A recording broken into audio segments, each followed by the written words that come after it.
Please join me in welcoming Jennifer Blain Christen.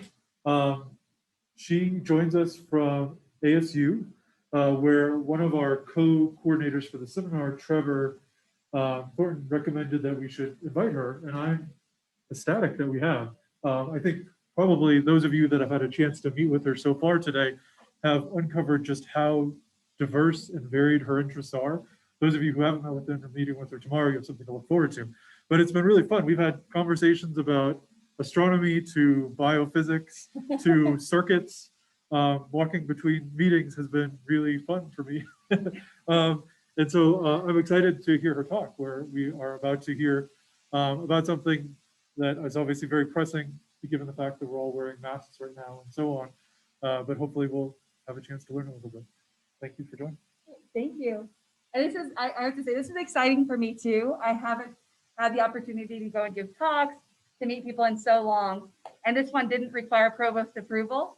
I just drove up here, so it's a lot of fun. And I have met so many great people. I think I probably have a collaboration already in the works, so this is great. All right, so do you think it's okay if since I'm distanced? Okay, I'm worried it might be hard for me to project. Okay, so I'm here today to talk about how my research has really been shaped by the pandemic. So I'm going to talk about, I titled this From Cancer to COVID, Pivoting in the Pandemic. And we had so much incredible work. I hope you'll view it a little like we were able to, here, we were able to do even a pirouette in the pandemic. So a little bit of humor. All right, so I wanted to start with an Indigenous land acknowledgement. As I'm sure everyone knows here, we have a beautiful state. This is actually a picture I took. Maybe not as good as the screensavers, but it's been such an incredible experience to live in Arizona. I moved to Arizona for my position at ASU, and I'm incredibly grateful for the opportunity to live and appreciate the lands of the Indigenous people. And so just wanted to acknowledge that before I get started. All right, so my talk is going to start with the work that I've been doing for the last, I think it's probably getting close to 10 years now. I've been looking at point of care, point of need diagnostics. And I'm going to not talk about all of it because it would take too long, but I want to focus on one case study, the HPV work that we've done. I want to talk about how we've done that, what came about, the technology really that led me to being involved in COVID diagnostics. And then I'll talk about how we did that pirouette into working on COVID. So I have also brought everything that we use here, other than the reagents. Didn't want to break any laws, but I have everything here that is the engineered part of that. So if anybody wants to come and take a look after we're done, I would welcome you to do that. All right, so I wanted to start with the definition, because even for those in the field, sometimes there's a little bit of difference in point of care versus point of need diagnostics. So I'm going to kind of define it this way.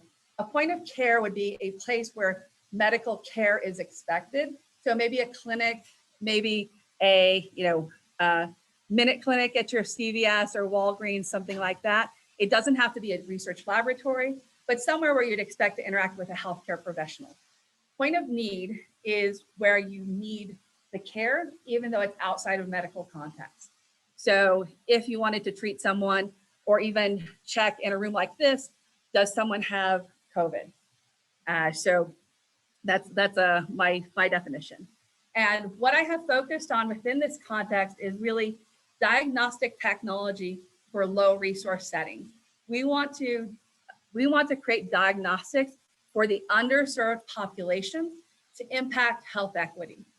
So this is both in the US, of course, you have many populations here, but also in LMICs, which are defined as low and middle income countries. We think a lot about the WHO assured criteria, which I have listed here, but essentially is the kind of healthcare that is accessible to all people. Thinking about the costs being tied to the, an average daily income in that particular country. And like I said, it's been 8 years sort of working up to this, but we've had a lot of work in this context. And if anybody's interested, please come and talk to me. I have so much interesting stuff we're doing. but I've been really privileged to look at problems that range from HPV, dengue, flu, West Nile virus, different pox viruses, so West monkeypox, varicella, different versions of pox viruses. And I've been very, very fortunate with funding to have been funded by many, many different organizations. This also has led to a startup. So in addition to all the things I do, I also have a startup, which is trying to get some FDA approval for what you'll hear today. All right, so the particular case study I wanted to talk about, again, is HPV. So HPV in women causes cervical cancer. In men, you'll see oropharyngeal or head and neck cancer, anogenital cancers, but it is a pretty serious problem in India. I have a couple numbers here. And the reason I have a couple is because I've looked up more recent numbers, but my thought is that they are suppressed because of the pandemic. And it's not because it's not there, but it's not being detected because people are not getting health care. And I think that's across the board for many different diseases. We're just seeing numbers drop because people aren't being diagnosed. So these are some of the statistics. This is something that women are dying from every day, and it's something that's very treatable. So women are dying from a disease that we know how to treat and is treated usually very simply in an outpatient procedure. So this is something we can really have impact with. And in India, we see a very large, disproportionately large. India has a large population, but not so much that it accounts for the number of cervical cancer deaths.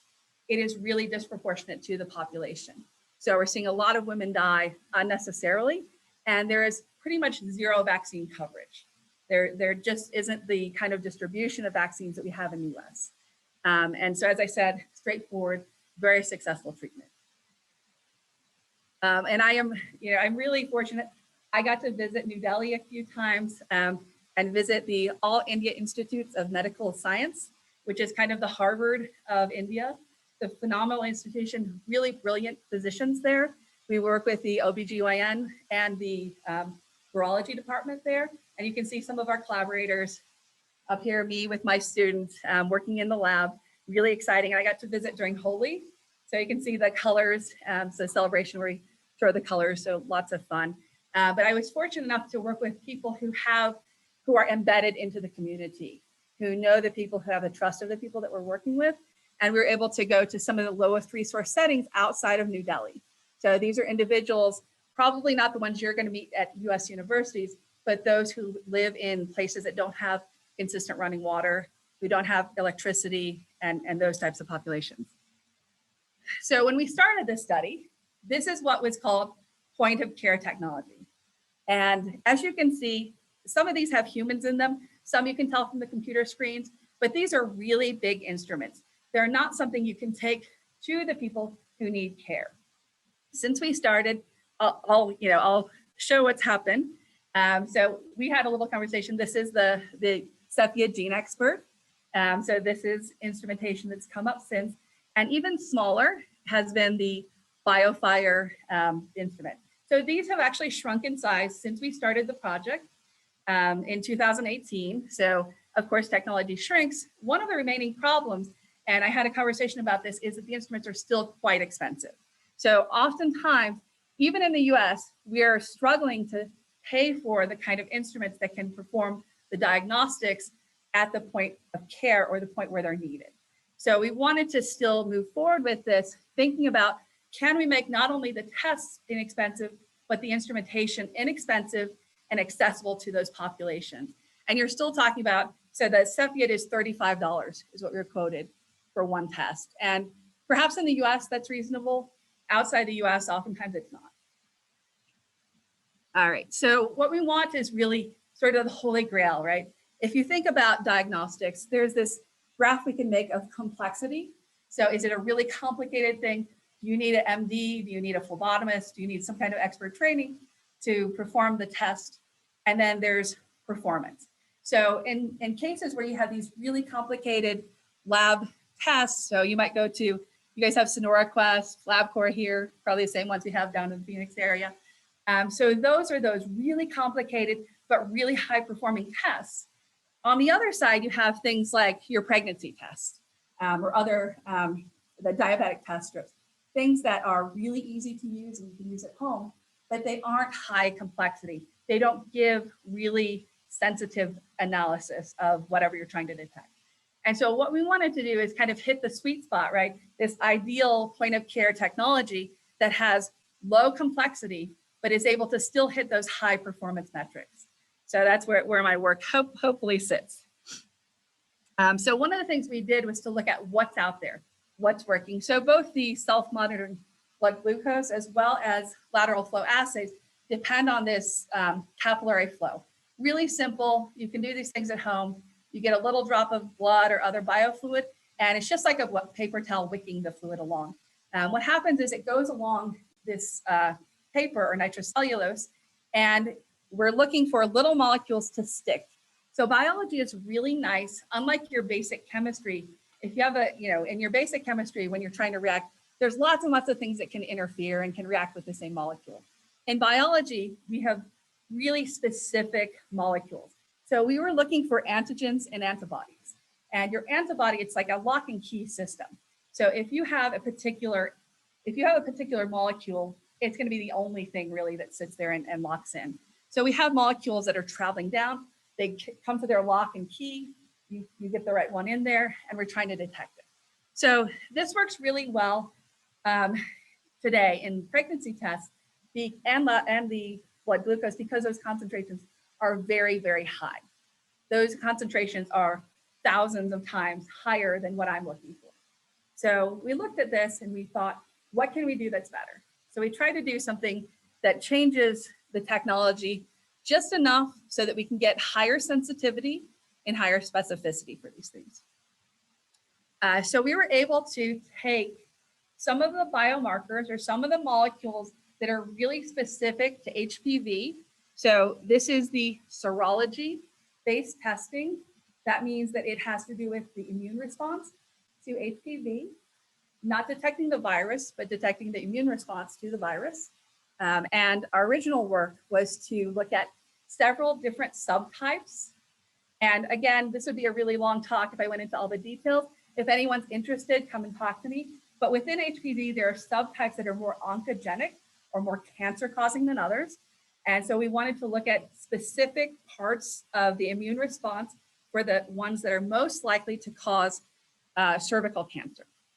And so we sort of put this receptor molecule down onto lateral flow and run our blood sample along and wait for those things to lock together. Once we've done that, what we did was to use a fluorescence-based technique, and I'll explain that in a little bit, but sort of an amplification technique, so we can really see these molecules even when there's a very small number of them. So I have some numbers here for some of the testing that we had done. And if you're a person who works with this, it'll make a little bit more sense. But what we're trying to do is find people who have the very beginnings of what's starting to look like cervical cancer. We want to hit it before it's really invasive and people have really serious cases. So what we wanted to do was to use lateral flow, this really simple mechanism of moving the sample across some kind of test. We wanted to get high sensitivity, high signal to noise ratio. We use fluorescence for that. And we wanted it to be both quantitative, meaning we want a number associated with it, not just is it there or not, right? So pregnancy test, yes, no, pregnant, not pregnant, but we want it to be quantitative, kind of like the blood glucose where you get a number. We wanted it to also be multiplex, and that means we're detecting more than one thing. So we want to know for different subtypes, do you have that particular subtype? And then we wanted to deploy this in low resource settings, again, for these underserved populations. And we're trying to aim for tests that are around $1 per test. We want to also have a reader. And so this is what I'll be talking about, reader that is under $250. With scale, we'll get a lot lower than that. But those were kind of the constraints that we started working under. So how do we get there? This is my super quick tutorial on fluorescence. So basically, a fluorophore is a special molecule that when you hit it with light, it goes into this higher energy state. And as it comes back down, it's going to emit a photon of a different wavelength. that means if I hit something with, say, green light, it's going to emit an orange photon. And because the light that I'm hitting it with and the light that's being emitted are different wavelengths, if I look very specifically for that orange light and get rid of all the green, I know I had a molecule there that was fluorescent.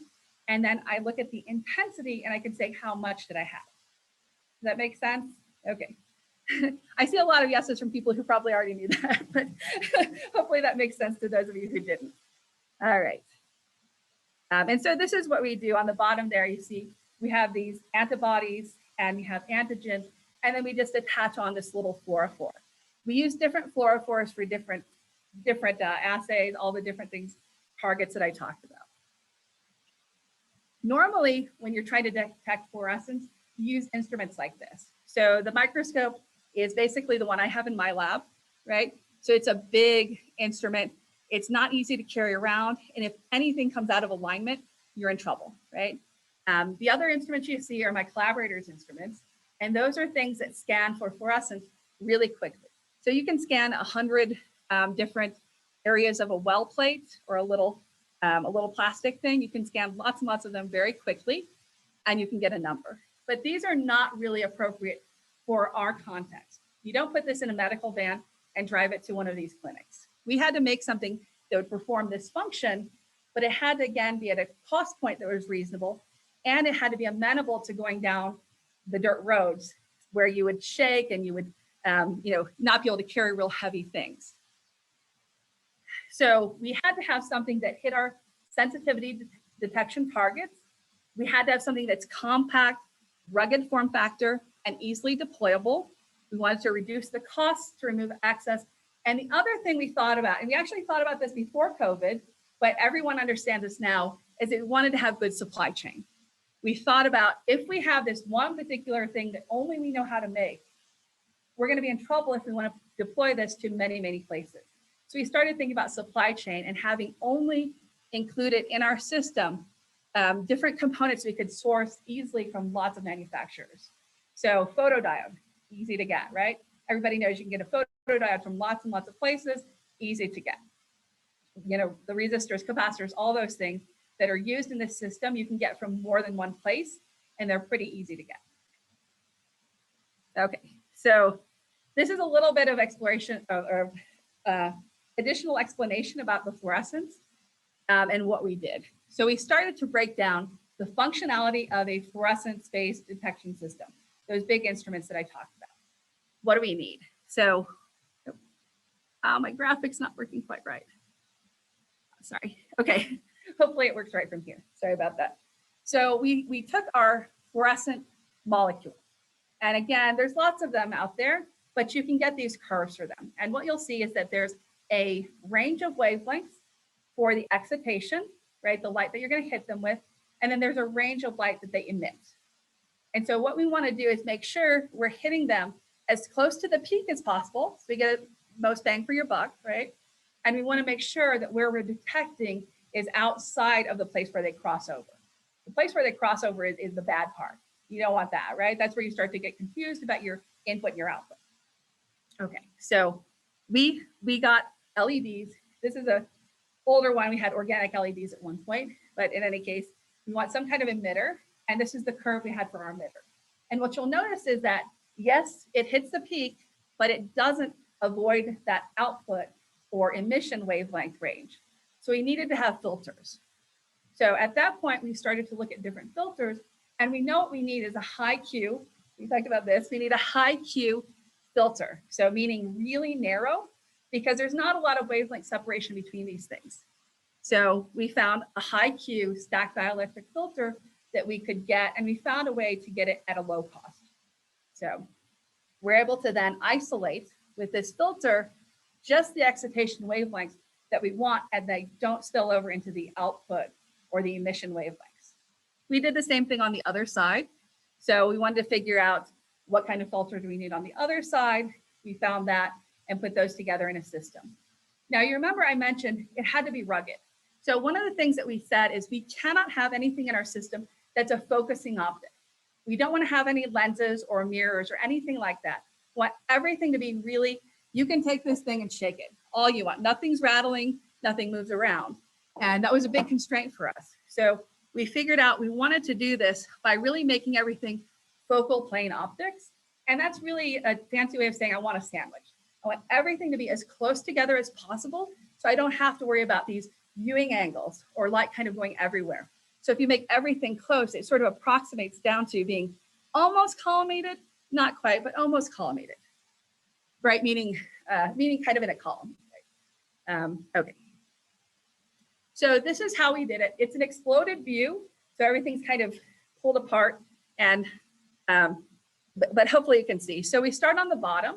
We have an LED. Again, the LED has a broad spectrum of emission, but we go through this excitation filter and it cuts everything out that we don't want. So narrow green excitation light, and then we go through our particular sample. So it hits our sample is going to excite, and the green is still going through, but now we have orange coming out as well. So we have both green and orange.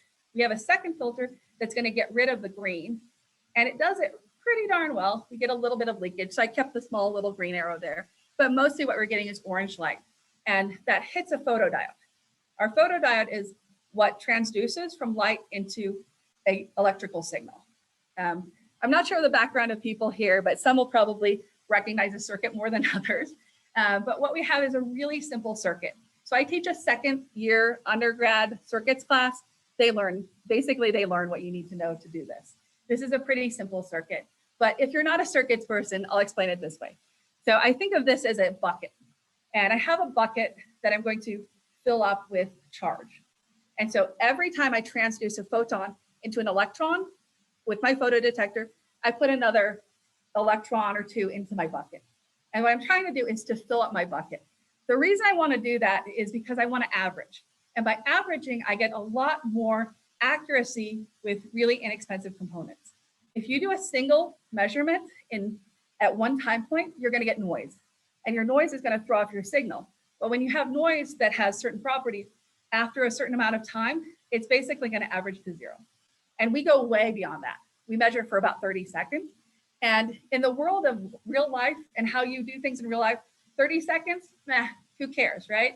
If I have to wait 30 seconds to get my test result, I'm not mad, right? Nobody cares. But in the world of electronics, that's a heck of a lot of time, right? If you think about your gigahertz computer, gosh, that's a whole lot of time. And so I get a ton of averaging because we're waiting for this 30 seconds.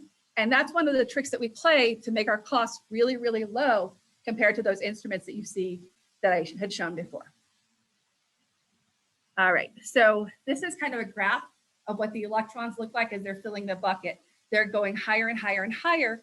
And I didn't draw the squiggles on there, but you'd expect a little bit of noise, right? So as you're integrating, get a little bit of noise. The other thing we did is that measuring current and measuring voltage with high accuracy is expensive. It costs a lot of money to have a high accuracy. For those of you who use them, a high accuracy analog to digital converter can be $1,000, right? It can be $1,500 for those things, really expensive. But what we did instead is not say, what is the rate my bucket's filling? We just said, when is it full? And by doing that, we need just a stopwatch. That's it. I don't need to know how much current, how much voltage. I just need to know when did I hit that threshold? And that's that dotted line you see there. Okay, sorry, one second.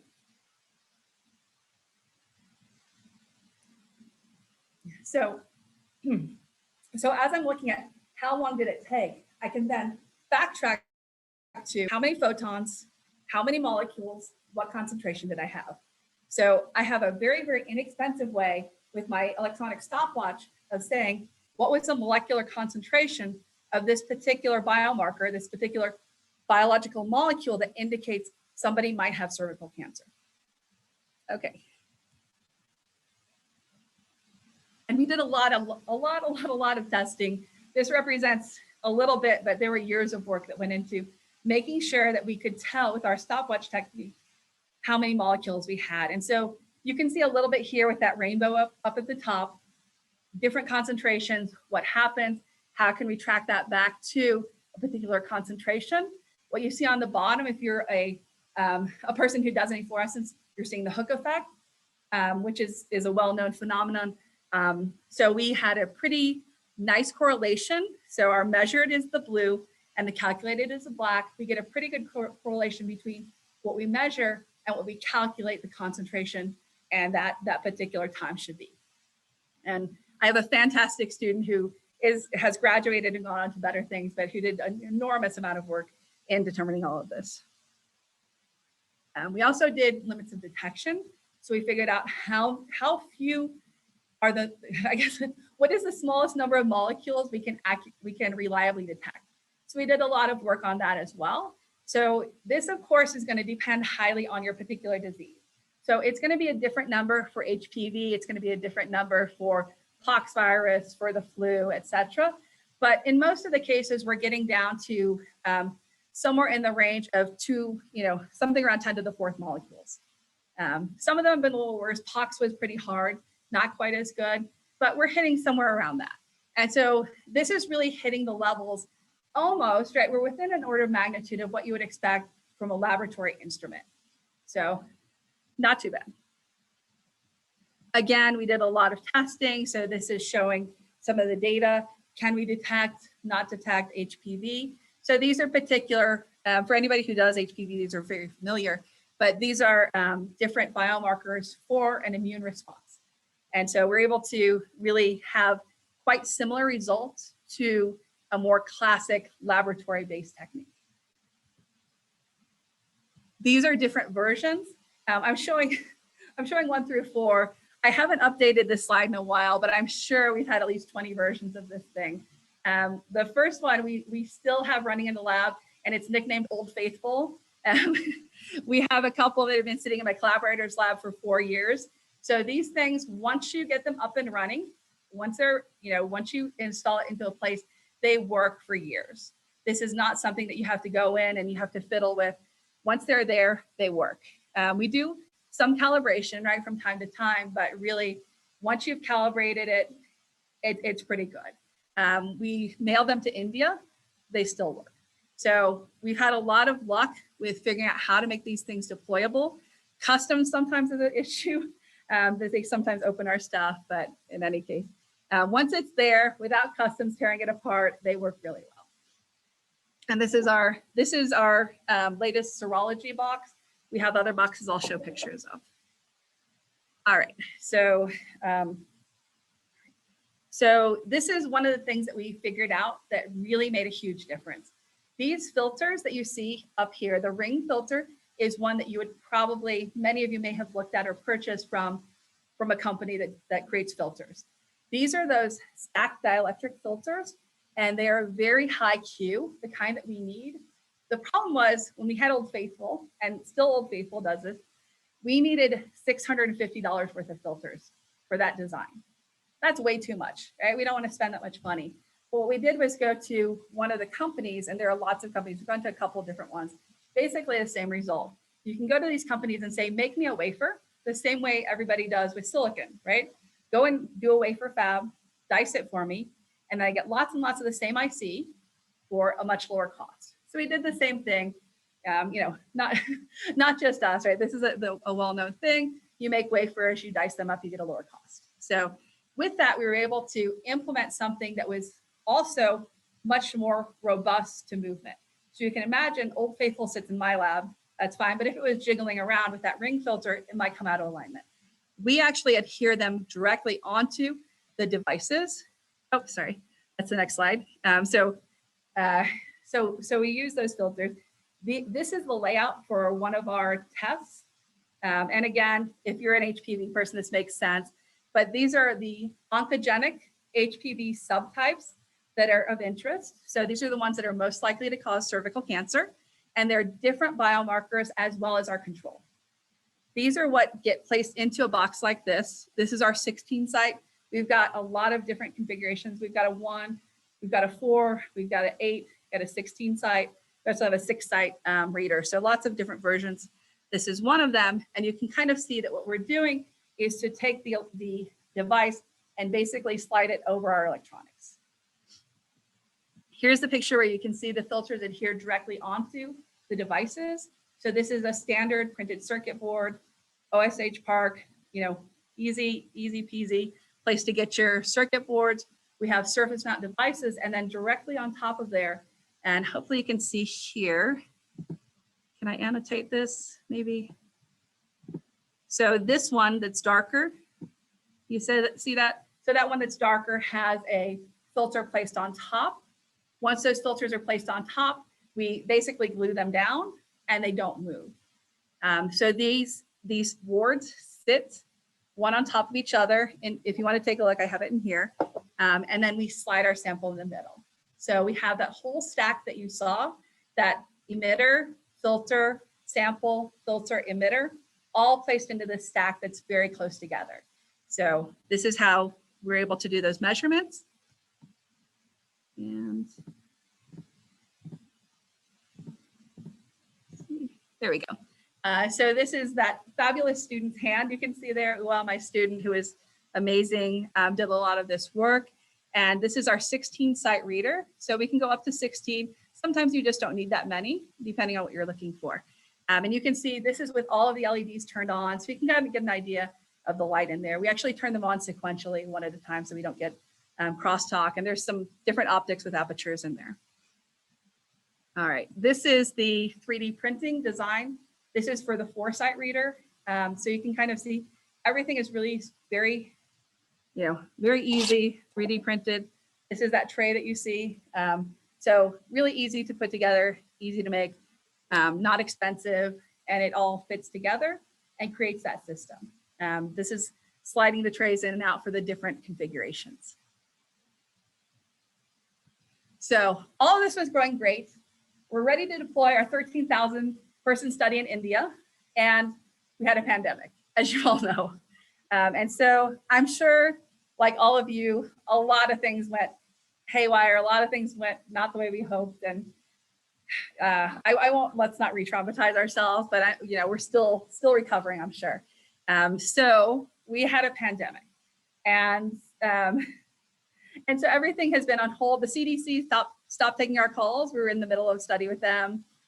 Everybody just kind of stopped and paused. And so one of the things that was really nice at ASU, we had an absolutely phenomenal team put together what we call the ABCTL.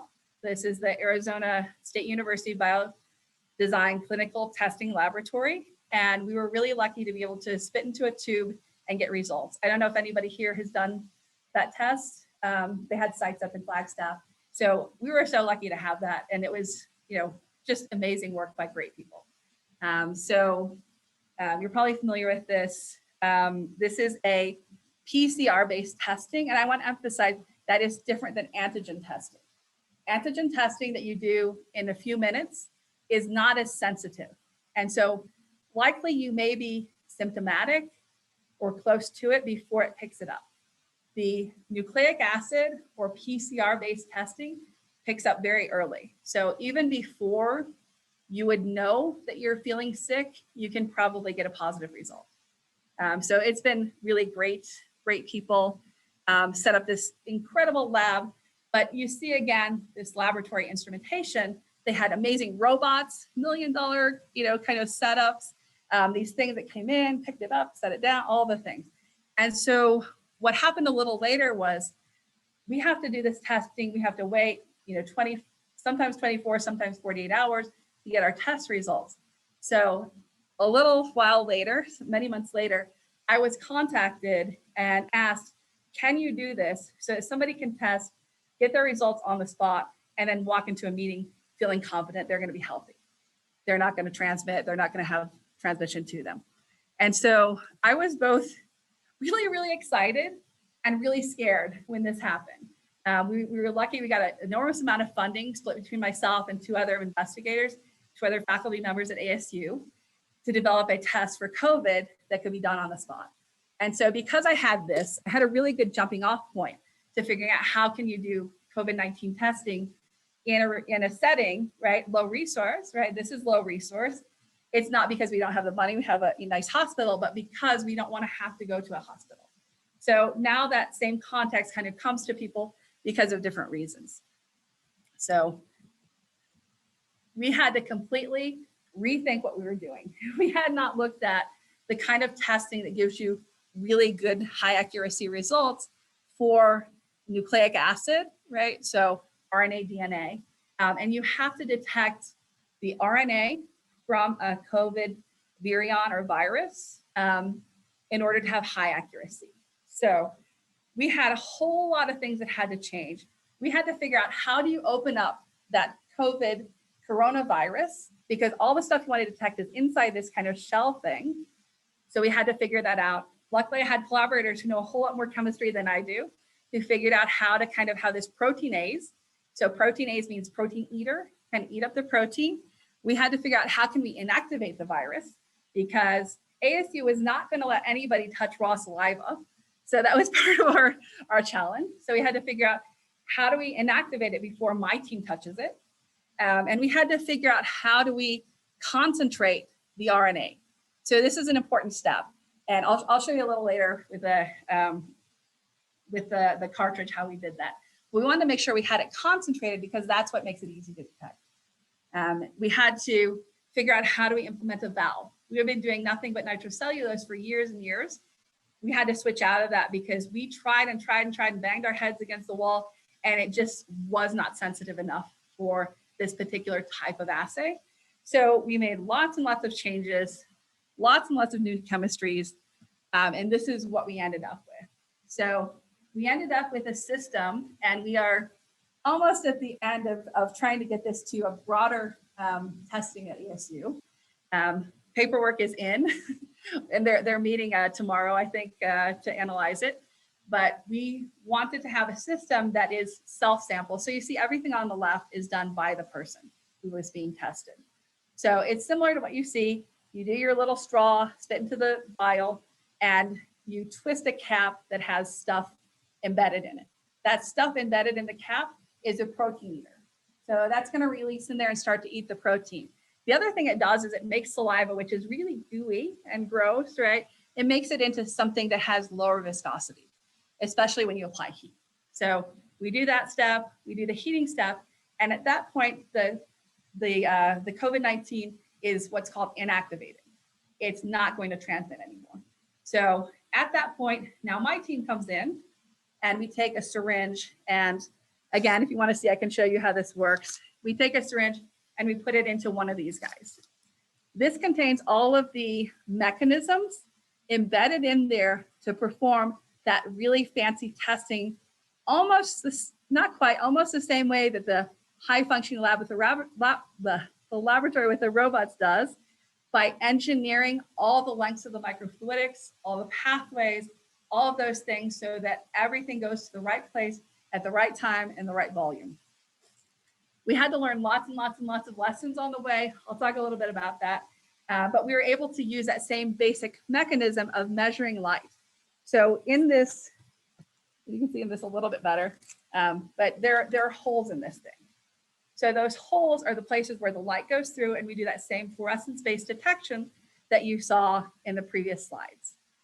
So by doing that, we're able to detect now how many copies, more or less, not quite exactly quantitative, but we're pretty close. How many copies of that COVID virus do you have? And so, so this is really quite nice in that we can run this, and everything is under an hour. So from the time that you arrive, you signed in, we got under an hour before we can tell you it looks like you do or it looks like you don't have COVID-19. We're not FDA approved, so we can't definitively say that, but working pretty well. So we had to design sort of two different versions of this. So I'll show you both. This is actually the design we want to go for FDA approval with. And the reason we want a different design is because this can be run without the person doing anything. This is the, you go to the Minute Clinic and they'll do it for you version. So you see a lot of things here that are blisters. So those are basically, if you guys bought aspirin or something from the drugstore and those little foil pouches and you pop it out, those are basically the same thing we have there that contain the chemical reagents that are needed for this test.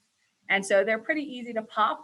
And then all of the liquid, not quite all, we did lots of studies to measure how much, what percent, but a lot of that liquid goes out into your microfluidic, and then you can do your testing. We have the version, and this is the CLIA version. So that laboratory version, this is what it looks like with those little blisters in there. the version that we have that I'm showing you today is from the salivary collection and self-sampled, and it looks a little more like this. So we're using syringes. More or less the same. And again, if you want to talk, I'm happy to talk about the differences. But this is the cartridge that you see me holding in my hand. For those of you who are maybe can't see it if you're on Zoom. But this is the cartridge that we have today. So what you see is all of the steps that are necessary to complete a test for COVID, all built into one mechanism. And I've taken it apart a little bit to kind of walk you through that. So what we do, that little thing you see removed is the bore lock, right? So just twist lock mechanism so that you can put your syringe on there and your saliva goes in. Your saliva goes in and it goes through this filter. So the filter is a silica membrane. This is really well known in biology as something that's going to kind of collect up all of the RNA and let everything else go through. So it's going to collect up what we're trying to detect and the other stuff goes through. So I kind of indicated that here with the little dots of your sample sticking and the rest kind of going through the microfluidic into a waste container. We don't want the rest of the saliva. We just want to keep the good stuff, right? Or the bad stuff, I guess, if you're sick. But we just want to keep the stuff we're trying to detect. Once we're done with that, we go back in with what's called an elution buffer. It's a thing that says let go. So this is a buffer that tells the silica membrane, let go of the RNA, let it move through. And we switch over our valve. I'll show you that in a minute. But that goes through the same kind of microfluidic and then down into, let's see. Yeah, it goes down into our, there we go. So down into our microfluidics and then into these reservoirs. So you may have noticed inside the reservoirs, you see these little white balls. Those little white balls represent lots and lots of months of work in figuring out how do you take things that are liquid that would jiggle around and move and make them into something that stays where it needs to. So this is a process for all the biologists. They say, oh, we know lyophilization from forever. I have an electrical engineering degree, so I didn't know lyophilization. We spent a long time figuring it out. But it's essentially, have you ever had freeze-dried fruit or freeze-dried food? That's the same thing. So we figured out how to take those liquid reagents and freeze-dried them so that we could keep them in our microfluidic and not have them degrade. That's the other important thing. And this is a good lesson we're going to deploy for a lot of different things. It's no longer cold chain storage dependent or no longer dependent on having a refrigerated transport. So that's really nice for lots and lots of reasons. I will attempt to show a video. Is this going to? Oh, shoot. Let's see. I don't think it's working. You guys aren't seeing the video, are you? Okay. All right.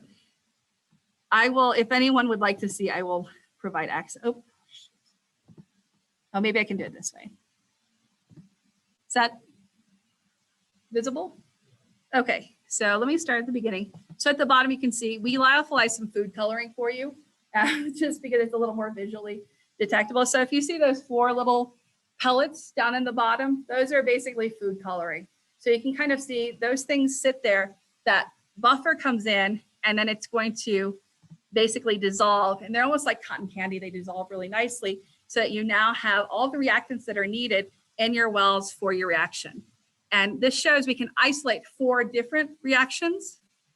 Let's see. So now I've got to go back to my other screen. I apologize. Okay.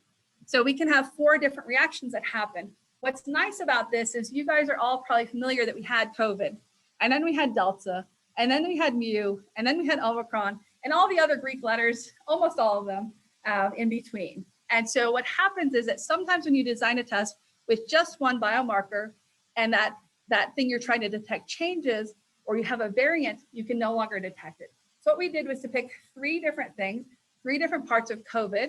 So we have a spike, we have a nucleic capsid, and we have an ORF1A. So those are all fancy words for just different parts of COVID.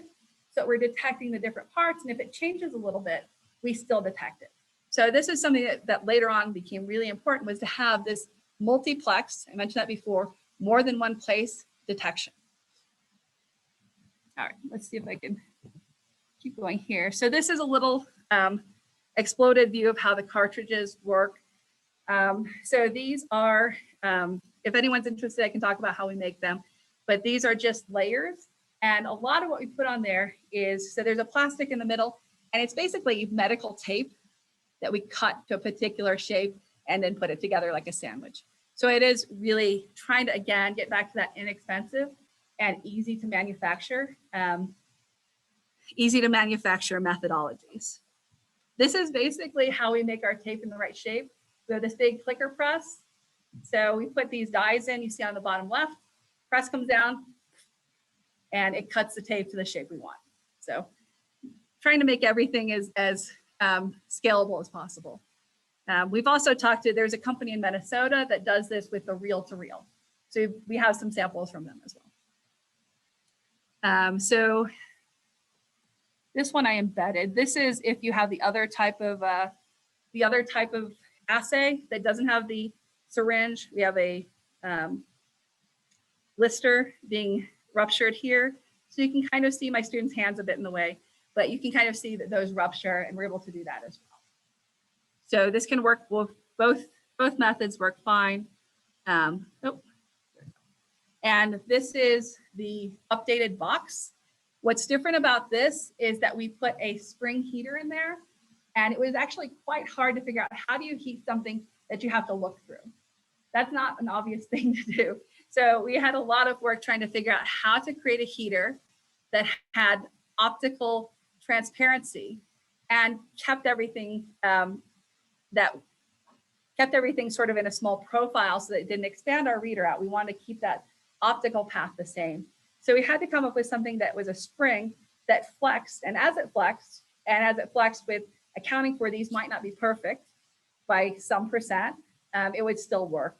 So we had to make openings for the optics that were bigger and accounted for the movement and so forth, but we still have a pretty stable, mechanically stable system that's low cost. The other thing you see here, and let's see, I don't know if I have a better way of showing this, but you see here, you see that box around there? That is our valving mechanism. So it's as easy as sliding a little slider over from one to the other. And that just depresses onto this stretchable little rubber layer that you see there. It pushes down so that it either makes contact or releases contact from one side and the other. And that just changes our path from the waste to the reagent wells. All right. And so this is the CAD drawings, and then you see the real thing. So the CAD drawings are on top. You can see the real thing on the bottom. It's a little bit expanded from here. We have a little support here because we kept finding people were knocking it over if it didn't have support. So the bottom's just really some mechanical support there and allows us to have LEDs. So the LEDs are positive, negative, and error. And there's a little button that's start button. So really quite easy to use. We have a cover on there, of course. If you don't have the cover, then you can see the light shining out from the side. So we got to put a cover on there and keep it optically isolated from the ambient environment. So this is some of the results that we have. These are the number of copies of RNA that were in our sample. So you can see there's a negative. That's the lowest kind of straight line there. Right? We didn't see really any signal. Most of the others kind of took off or increased somewhat in proportion to how many copies were there. The 1,000 copies was kind of a flub, but for the most part, we're able to see a very low copy number in the fluorescent space signal. I have a little bit of other data. This is unpublished, so hopefully we get this published. This is some other data. This is from the ABCTL, kind of showing the testing that we did on a number of samples that were already identified as positive or negative by them. So of course we know whether they're true or not. And this is important in that it's full real saliva. So it has all the stuff in there that normal saliva would have. So we've been doing testing on that. So at this point, we're, like I said, getting ready to deploy a study. Am I running over on time? Okay. So we're getting ready to deploy a study. I thought I would talk a little bit too about some of the things we've learned that may be of interest. So if anybody is working sort of in this area of either microfluidics, electronics. We learned a lot of things. One, for the biologists in the room, is that contamination is really tough. Once we had contamination in our hood, oh my goodness, tracking that down was really time consuming. So every time we had contamination, we were like 2 weeks out. So that was something that was really hard. And tracking that back to the source of contamination took a lot of time. The other thing we learned is that good calibration is critical. So we had to figure out, how do you calibrate well and how do you do it quickly? So that was one of the other things. Keeping it simple was always good. So all the design iterations we went through, the lesson was always the simplest thing worked the best. So that's our lesson. I did a lot of microfluidics. That was my PhD. And I said, I am never going back to a system that has bubbles. Nitrocellulose is great, never bubbles. But we eventually ended up landing on this, which does have bubbles, and had to have lots and lots of redesign for bubbles. So if anybody ever works with any microfluidics that have bubbles, come and talk to me. I have become the queen of getting rid of bubbles. So that was important. We also learned that ceramic oscillators are not quartz crystal oscillators. And so if you use any Arduino, other microprocessor, tile, whatever you use that has a microprocessor, and you care about timing. And I said we're using stopwatches, right? So we care a lot about time. If you have a ceramic oscillator, it is not going to work the same way as quartz. And I found out that in 2018, about the time my student, whose hand you saw, it was hand, about the time he left, Arduinos went over to these cheaper oscillators. Of course, everybody wants to save money. And so our beautiful results went to, what the heck, this is not quite right. And so that was, and I think, this is our calibration data. So you can kind of see before and afters of calibration. This is what happened with our stopwatch. So we took our stopwatch and we gave it exactly the same signal. And we said, go, again. And this is doing it 500 times. And it kept just increasing in this linear way. And this is how we figured out the problem. So all those microprocessors we bought after 2018 have this cheaper oscillator that lead to this small discrepancy. And you can see it's not a lot. This is in milliseconds, right? It's not a lot, but it adds up. And so this was giving us some of the error that we detected, and it took a while to figure out, because what in nature is linear, right? That was the big clue. Nothing real is linear. So it wasn't temperature, it wasn't anything environmental. So it led back to this 0.08% error that we got. And sometimes it was up, sometimes it was down, sometimes it was in the middle, but this was a pretty serious problem we ended up with. And this is some of our bubbles, always bubbles. So you can kind of see here some of the issues as they flow in, that we were just getting terrible problems with bubbles, that we had to figure out a way to not only get rid of that air, but do it in a way that didn't allow any COVID RNA to escape from the system. So that was one of the caveats, right? You can release the air, but the air can't be contaminated.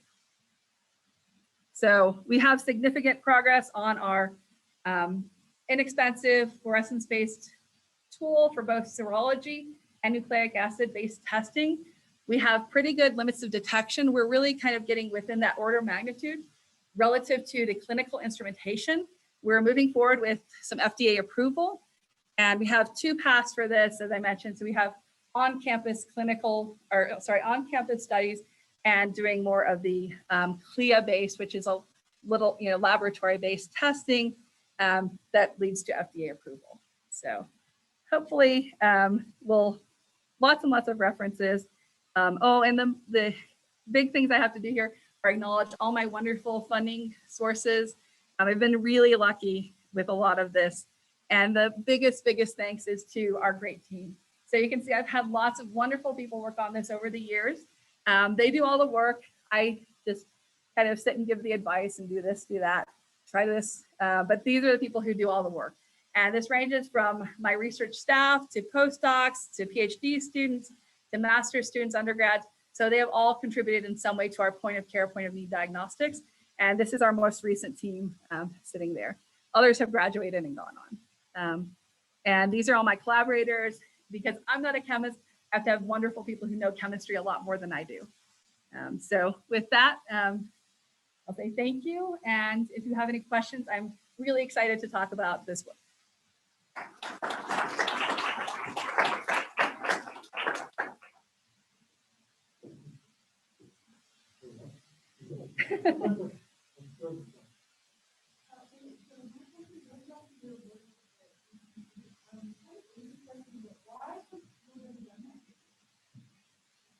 So there has been a lot of testing of nucleic acids for HPV. That's what's on the market. There hasn't actually been a lot of work in serology or the immune response to HPV. And so that's something that my collaborator has really been looking at and a few others have looked at. There was a huge study that went on recently, but it's really quite recent that people have looked at serology. I think too, it's not easy to do that in a point of care setting. So that also hasn't been done. I'm hoping, because head and neck cancer is actually becoming a big problem for men in the US, that there's going to be a little bit more momentum, and we're trying to ride that to do diagnostics, not just for women, but for men as well.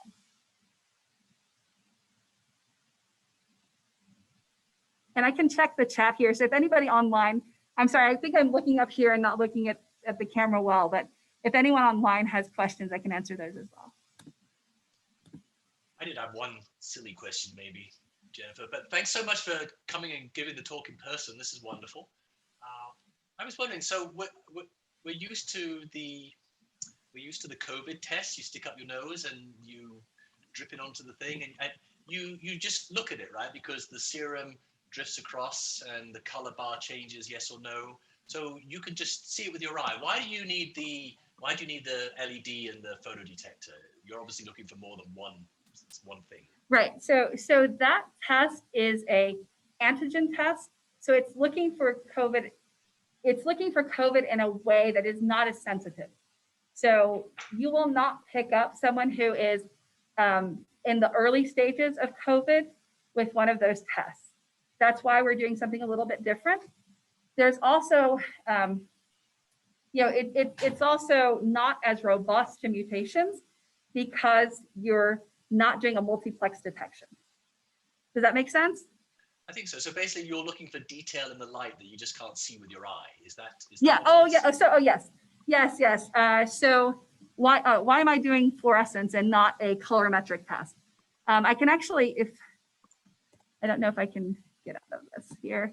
I can show a slide that I had hidden. Oh, let me see. Oh, I apologize. I can show a slide here. So my student actually did a lot of work on what is the sensitivity with colorimetric versus fluorescence. And I hid that so I didn't have a talk that was 5 hours.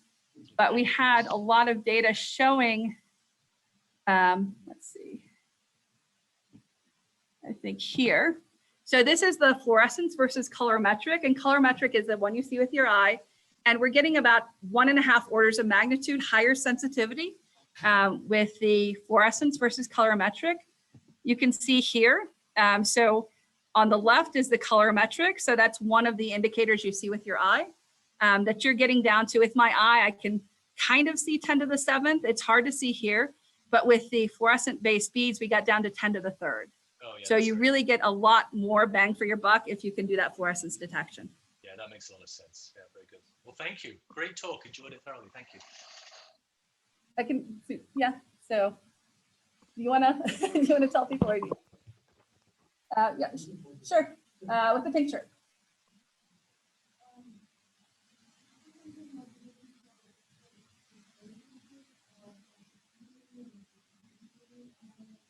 I'm sorry, I can't hear very well.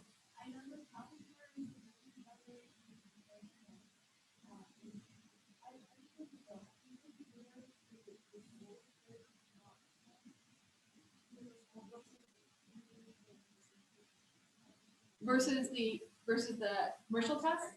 Yeah, so that's the one I'm going in May to do some work on. So we're actually using not the Cepheid that I showed, but the Roche, because they're $20.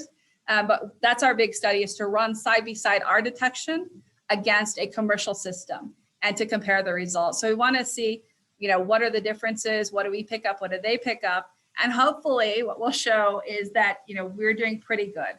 Yeah, for 1/20th of the price, we want to try to get at least pretty darn close to where they're at. And we have some pretty good confidence. So We have done some comparisons against that as well. So that's some of the data that I had shown. So you saw with some of the data, we're pretty close. We're probably about 2% less sensitive so far, but we've made a lot of changes and updates. Yeah.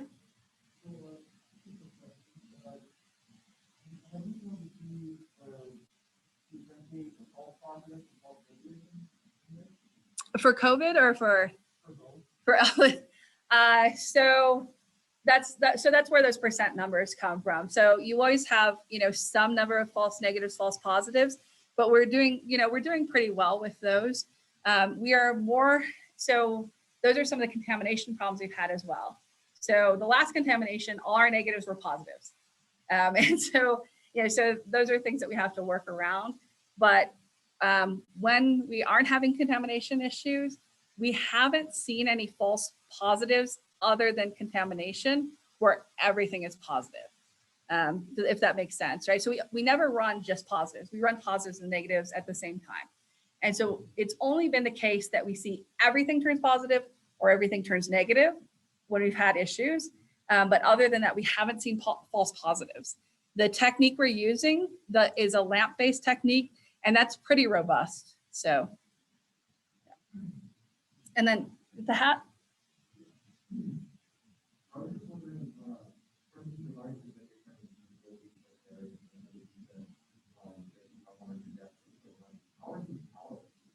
So we have two methods. So one is we have, one of these connectors in the back, right? So this is what you normally see, and we connect it to a laptop and we can run off laptop power.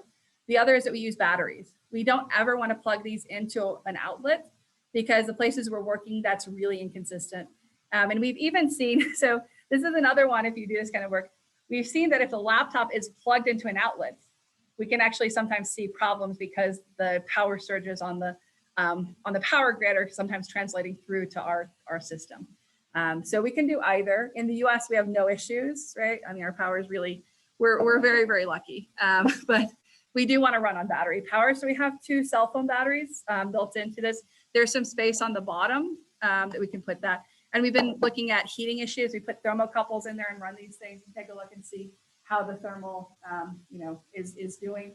Can we heat sink a little bit, that kind of thing. When we run it in a heated, with the heater in there, of course, we have a lot more complex, but we run these things with like 8 thermocouples in there and read them out and check what's going on. So we're able to do that without an issue. Mm-hmm. And in the back, sorry. I went front to back, I apologize.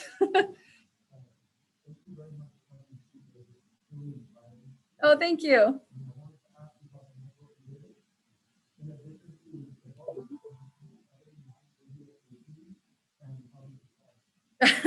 Oh my gosh, I could go on. So one is that different tapes are autofluorescent. So some of the tapes that we started out with are autofluorescent, and those cause problems, of course. You don't want anything in the background. We had problems with the accuracy of alignment. So anytime you have, just like, if you have clean room, if you have alignment issues, then you have performance issues. And so our alignment was an issue that we had to resolve. Other things we went through, so you'll see this version is clear. So we started off with something that was clear because, gosh, it's so easy to see what's going on in there. That had problems because what it was doing with the light was basically like almost like a waveguide, and light was coming out all the sides. So we switched to black pretty quickly. We had issues with trying to get these lyophilized pellets small enough to sit in the wells. And we tried doing, lots and lots of experiments with that.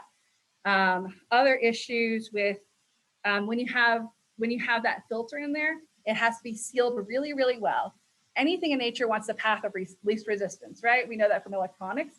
And so if you don't seal it really well, your liquid just goes around the sides of your filter and not through the filter, because that's really high fluidic resistance. Yeah.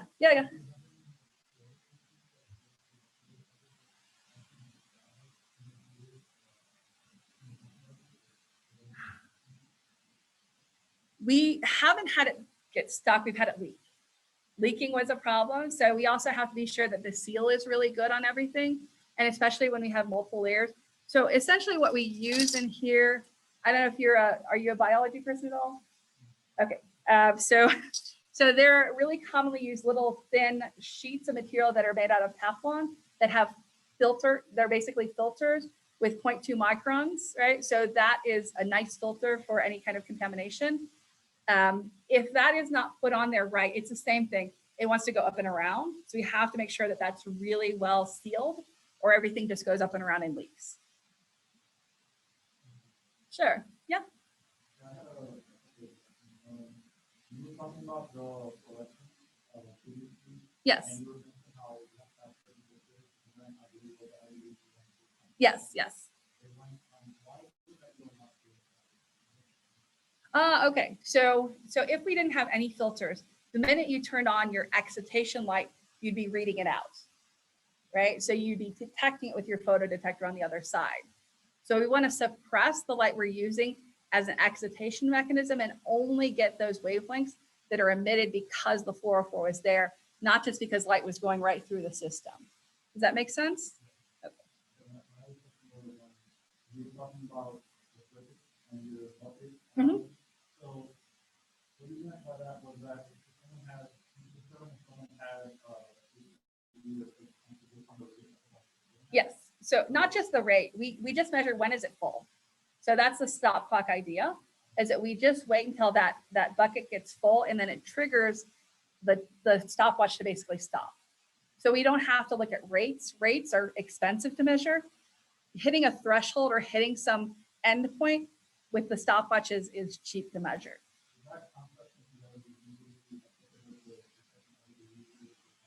Yeah. So we use this for all the diseases that you see here.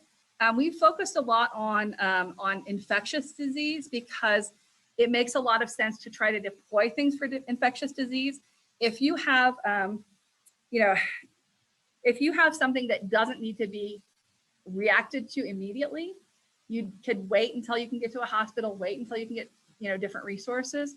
So we had focused on that infectious disease piece, but certainly we have looked at, so we wrote a paper about doing this for cardiac monitoring, for instance, right? So if you had to monitor yourself every day or every week, you could certainly do something like this in the home with training. It takes a little training, but you could do something like this in the home. So that's possible as well. So I imagine that the bucket filling and the kind of that would be the overarching factor that would differentiate what you can do before or the other factors. So actually the bucket filling is not related to the disease. The bucket filling is just related to how many of those fluorescent molecules you have. The trick and the reason I need really good collaborators is because they know how to make that fluorescent molecule attached to a particular disease indicator. So a molecule that's very specific to that disease or an aspect of that disease, if it's cardiovascular, there are particular molecules that doctors want to look for. So my great collaborators know how to make those things attached to each other. So I don't actually have to care about the molecule. I say, collaborator, please make these two things stick together, and then I'll just measure the light, right? And so I do work on different wavelengths because we have one with Psi3, we have one with all these different fluorophores, and we switch out our filters and LEDs, but I don't do the molecular work of making things attached to each other. Is that helpful? Yeah. And we have done this actually for colorimetric. It's, where you have the colors, right? So as Professor Thornton was mentioning, you have these tests where you just look at the color. We've done it for that. It works for that. You can still use the bucket idea. It's just not like, it oftentimes, why have the expense if you're going to do something you can do with your eye? Because your eyes are pretty darn good, right? Mm-hmm. Oh, sorry. Sure.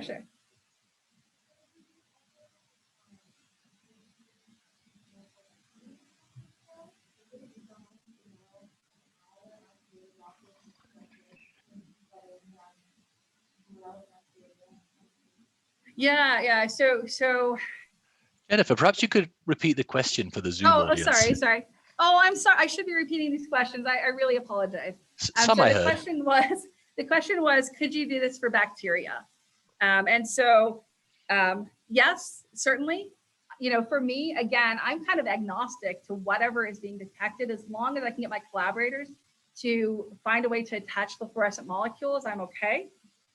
There is, I think, in some ways constraints on how many different things are you trying to detect. So if it's just strep, that's an easier problem than do I have bacteria on the surface? Do I just have bacteria? Oh, there's so many, so that's kind of hard. And then within a certain context, do they need this or do they already have ways of doing it? So rapid strep tests, for instance, are already out there. It's hard to compete with something that's already in the market. So we're trying to go for things that aren't easily available that have a little bigger impact. Does that make sense? All right. Okay, thank you so much. Thank you for listening. I get so excited talking about stuff. So please feel free to reach out. If anyone wants to email me, follow up. And if for those of you who are physically or if you want to see anything, I can do a show and tell. But thank you to everyone who joined online. I really appreciate your time and your interest. Thank you. So should I just hit stop or? Yeah, I'll shut it down here. And put it down here.